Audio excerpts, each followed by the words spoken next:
पुढची महत्त्वाची बातमी पाहूयात। मुख्यमंत्री देवेंद्र फडणवीसांनी नागपूरमधील घटनेची संपूर्ण माहिती घेत विधानसभेत या संदर्भात निवेदन सादर केलंय।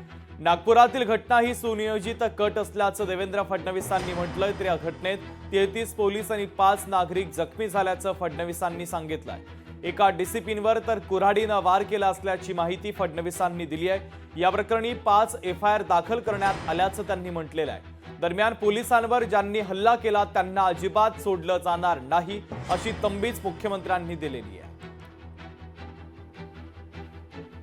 एकीकडे पोलिसांची कारवाई सुरू असताना दुसरीकडे हंसापुरी भागामध्ये 200 ते 300 लोक हातात काठ्या घेऊन दगडफेक करू लागले। या संपूर्ण घटनेमध्ये 33 पोलीस जखमी झाले आहेत, ज्यामध्ये 3 उपायुक्त दर्जाचे पोलीस आहेत। त्यातल्या एका पोलीस उपायुक्तावर कुऱ्हाडीने त्या ठिकाणी हल्ला करण्यात आलेला आहे। एकूण 5 नागरिक जखमी झालेले आहेत। तिघांना उपचार करून सोडले आहेत, 2 रुग्णालयात आहेत, यातला एक आयसीयूत आहे।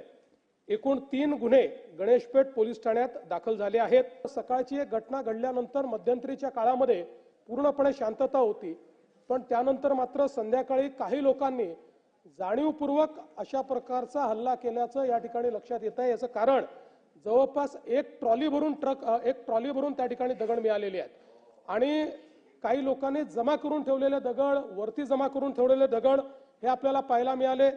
शस्त्र असे देखील मोठ्या प्रमाणात त्या ठिकाणी होते, ते शस्त्र जप्त करण्यात आलेले आहेत। वाहनांची जाळपोळ त्या ठिकाणी झालेली आहे आणि ठरवून काही ठराविक घरांना, काही ठराविक आस्थापनांना त्या ठिकाणी लक्ष्य करण्यात आलेलं आहे। 3 डीसीपी लेवलचे लोक या ठिकाणी जखमी झालेले आहेत आणि जसं मी सांगितलं की यातल्या एका डीसीपीवर तर थेट कुऱ्हाडीने वार हा त्या ठिकाणी करण्यात आलेला आहे।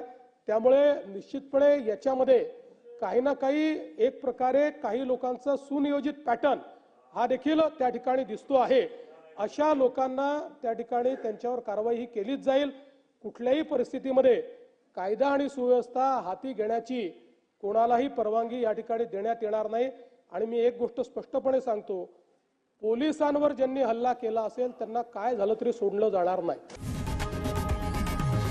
लोकशाही मराठी ऐका, पहा, जागरूक रहा।